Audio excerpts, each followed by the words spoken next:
નમસ્કાર વિદ્યાર્થી મિત્રો, ધોરણ 12ના બોર્ડની પરીક્ષા ટૂંક સમયમાં જ હવે આવી રહી છે. તો એના અંતર્ગત આપણે આ વિડીયો લેક્ચર શરૂ કર્યા છે.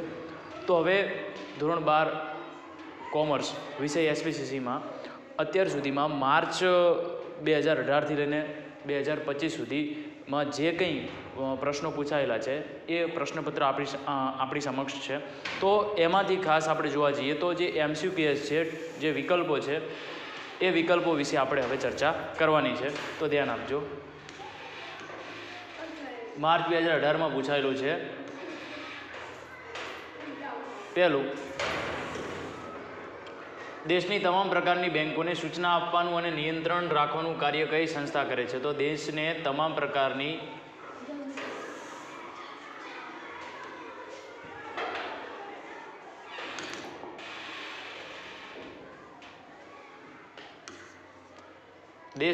પ્રકારની બેંકોને સૂચના આપવાનું કાર્ય અને નિયંત્રણ રાખવાનું કાર્ય કઈ સંસ્થા કરે છે? તો ખાસ કઈ બેંક આવશે એમાં?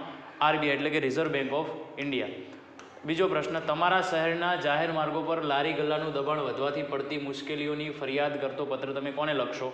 શહેરની બાબત છે, તો શહેરની બાબતમાં આપણે જોવા જઈએ તો એમાં આવશે મહાનગરપાલિકા. ત્રીજો પ્રશ્ન છે કે કયો પત્ર કોઈ એક કર્મચારીને નહીં પરંતુ કર્મચારીઓના સમૂહને? તો ધ્યાન આપજો, અહીંયા કર્મચારીને નહીં પરંતુ કર્મચારીઓના સમૂહ એટલે કે જૂથને સંબોધીને લખવામાં આવે છે.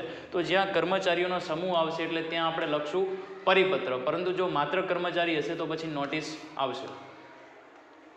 RTGS માટે ગ્રાહકના ખાતામાં નાણાં ટ્રાન્સફર કરવાના છે, તો તે વ્યક્તિની તેની બેંકનો કયો નંબર આપવો પડે છે?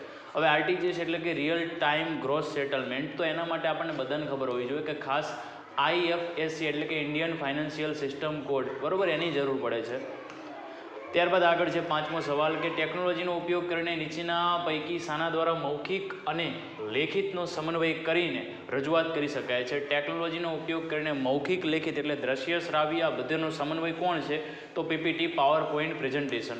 લઘુત્તમ ભરણા માટે એટલે કે IPO માટે બહાર પાડેલ શેરની ઓછામાં ઓછી કેટલા ટકા અરજીઓ મળવી જોઈએ? તો લઘુત્તમ ભરણા માટે 90% અરજીઓ મળવી જોઈએ.